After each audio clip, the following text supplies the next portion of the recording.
So today I want to talk about a financial system that most people have never heard of by name, but that has shaped every aspect of their economic lives for the past 50 years. It has determined the price of the food you eat, the cost of the energy you use, the interest rate on your mortgage, the value of your savings, and the reason why the United States has been able to spend far beyond its means for 5 decades without facing the consequences that any other nation would have faced. This system is called the Petrodollar. It was constructed in 1974. It is now 50 years old, and it is dying in front of us. Not dramatically, not with a single moment of collapse, but structurally, systematically, and irreversibly. And I want to explain exactly why that matters for your life. Let me start at the beginning, because to understand why the petrodollar is dying, you first need to understand how it was born and what problem it was designed to solve. The year is 1971. Richard Nixon is President of the United States, and America is facing an economic crisis that threatens the entire post-war global financial order. Since 1944, the world had operated under the Bretton Woods system, an arrangement where the US dollar was pegged to gold at a fixed price of $35 per ounce, and every other major currency was pegged to the dollar. This gave the global economy a stable anchor, but it also imposed a constraint on America. You could not print more dollars than you had gold to back them. And by 1971, America had been spending heavily on the Vietnam War and on Lyndon Johnson's Great Society programs, and it had printed far more dollars than its gold reserves could support. So Nixon did something radical. He simply ended the dollar's convertibility to gold. He broke the anchor. The dollar became a fiat currency, backed by nothing except the full faith and credit of the United States government. And the world was left asking a very reasonable question. If the dollar is not backed by gold, why should anyone trust it? The answer to that question was constructed over the following 3 years through a series of negotiations that were conducted largely in secret and that produced one of the most consequential financial arrangements in modern history. The key negotiation was between Henry Kissinger and the government of Saudi Arabia. And the deal that emerged from those negotiations in 1974 was elegantly simple. Saudi Arabia would agree to price all of its oil exports exclusively in US dollars. In return, America would provide Saudi Arabia with military protection and security guarantees. And the other Gulf states, Kuwait, the UAE, Qatar, Bahrain, would follow Saudi Arabia's lead. Because Saudi Arabia was and remains the dominant producer within OPEC, and because OPEC controlled the majority of the world's exportable oil, this deal effectively meant that all global oil trade would be denominated in dollars. The petrodollar system was born. And if you are finding this analysis useful, please subscribe. I cover these monetary and geopolitical systems every week because understanding how they work and why they are breaking down is essential knowledge for anyone trying to navigate the economic world we are living in right now. Now, let me explain what this arrangement actually meant in practice. Because the consequences of the petrodollar system extended far beyond oil pricing, they restructured the entire global financial order. When every nation on earth needs dollars to buy oil, and oil is something every nation on earth needs to function, every nation on earth must constantly acquire dollars. This creates what economists call structural demand for the dollar. Demand that exists regardless of whether the American economy is performing well or badly. Demand that exists regardless of how much debt the US government is running. Demand that is baked into the basic operating requirements of every economy on the planet. Japan needs dollars to buy Saudi oil. South Korea needs dollars to buy Iraqi oil. India needs dollars to buy Emirati oil. Germany needs dollars to buy Qatari LNG. Every single one of these transactions creates demand for dollars that would not exist if oil were priced in other currencies.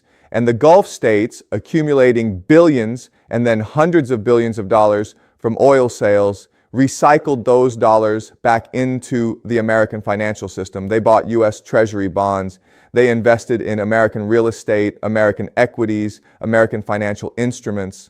This recycling mechanism created a permanent flow of capital back into America that funded American government spending, kept American interest rates lower than they would otherwise have been, and allowed the United States to run persistent trade deficits and fiscal deficits without facing the currency crisis that any other nation in the same position would have faced. The petrodollar was not just an oil pricing convention, it was the financial engine of American global dominance. And it worked extraordinarily well for 50 years. Now let me show you exactly where and how it is breaking down. Because there are 4 distinct mechanisms of erosion operating simultaneously right now, and it is their combination that makes this moment genuinely different from previous periods when analysts have predicted the end of the petrodollar. The first mechanism is the weaponization of the dollar system itself.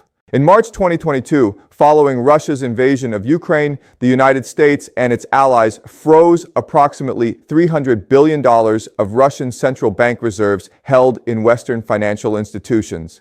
This was an unprecedented act. Never before had the dollar system been used to essentially confiscate the sovereign reserves of a major economy at this scale. The legal mechanisms used were sanctions frameworks that had existed for smaller applications but had never been deployed against a G20 economy's central bank reserves.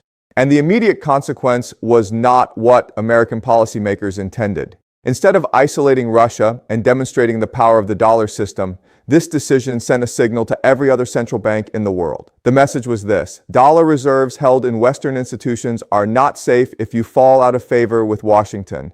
Your reserves can be frozen. Your access to the dollar system can be cut off. And that message was received with extraordinary clarity in Beijing, in Riyadh, in New Delhi, in Brasilia, in Ankara, and in every other capital that holds substantial dollar reserves and has any reason to imagine future friction with American foreign policy. The weaponization of the dollar transformed it from a neutral reserve asset, something you held because it was safe and universally accepted, into a geopolitical instrument, something you held at the pleasure of the American government. And once a reserve asset becomes a geopolitical instrument, rational financial actors have no choice but to begin looking for alternatives. If you have not subscribed yet, please do that now. The mechanisms I am describing here connect directly to decisions being made in central banks and finance ministries around the world right now. The second mechanism is Saudi Arabia's pivot. The entire petrodollar system rests on one foundation: Saudi Arabia pricing its oil in dollars. That is the keystone of the arch. Everything else is downstream of that single arrangement. And Saudi Arabia has now begun, for the first time since 1974, conducting oil transactions in currencies other than the dollar. In 2023, Saudi Arabia completed its first oil sale to China, settled in Chinese yuan. The volume was small, the symbolism was enormous, because the petrodollar was not just an economic arrangement, it was a political commitment signaling that Saudi Arabia and America were permanently aligned and that the Gulf's financial flows would always run through the dollar system. When Saudi Arabia sells oil in yuan, even a small amount, it is announcing that the commitment is no longer unconditional. In financial systems, optionality is the beginning of transition. The third mechanism is BRICS and alternative settlement infrastructure. The original BRICS grouping of Brazil, Russia, India, China, and South Africa has now expanded to include Saudi Arabia, the UAE, Iran, Egypt, and Ethiopia. This expanded bloc represents approximately 45% of the world's population and controls a significant and growing share of global commodity production, including a substantial portion of the world's oil and gas reserves. And critically, these nations are now building the infrastructure required to conduct trade with each other without using the dollar as an intermediary. The mBridge project, a cross-border digital currency settlement system being developed by China, the UAE, Thailand, and Hong Kong, processed its first real commercial transactions in 2024. The system allows participating nations to settle trade transactions directly in their own currencies without converting through dollars. This is not a theoretical alternative. It is an operational system, small in scale today, processing millions rather than billions of dollars in transactions. But settlement infrastructure once built proven and trusted by participants, tends to grow in usage over time.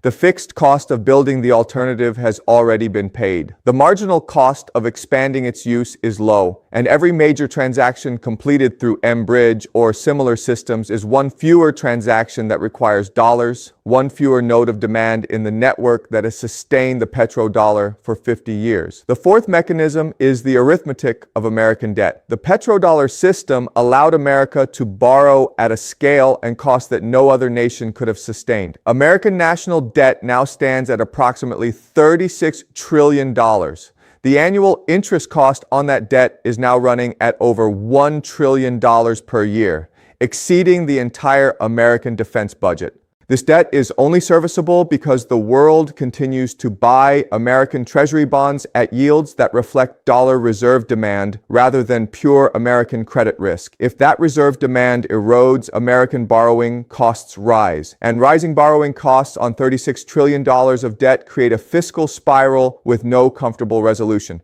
The petrodollar is not just convenient for America. It is existentially necessary for the sustainability of American public finances as currently structured. Now, here is what this means for ordinary people, not in abstract monetary policy terms, but in the concrete economic reality of daily life. The petrodollar system has been subsidizing the cost of living in dollar-denominated economies for 50 years. It has kept energy cheaper, imported goods cheaper, interest rates lower, and government services more affordable than they would otherwise have been.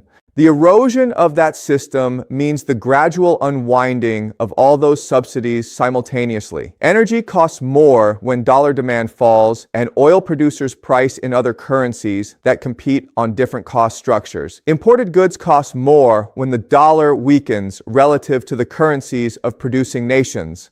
And a weaker dollar means every product on a retail shelf that was manufactured in Asia, in Mexico, in Europe, costs more in dollar terms than it did before. Interest rates are structurally higher when Treasury demand falls, and America must offer real risk-adjusted yields to attract buyers rather than benefiting from the automatic demand the petrodollar created. And government services become harder to fund when the cost of borrowing rises and the fiscal arithmetic that allowed decades of deficit spending stops working the way it has. The consequences reach into every corner of ordinary economic life. Your mortgage rate, your grocery bill, your energy costs, your pension funds, returns. All of them have been shaped by the petrodollar subsidy. All of them will feel the unwinding of that subsidy as it progresses. This is not a cliff edge, it is a slope, and the slope has already begun. The world you grew up in, where the dollar's dominance was so complete it was simply invisible, like the air you breathe, is transitioning to one where the dollar remains important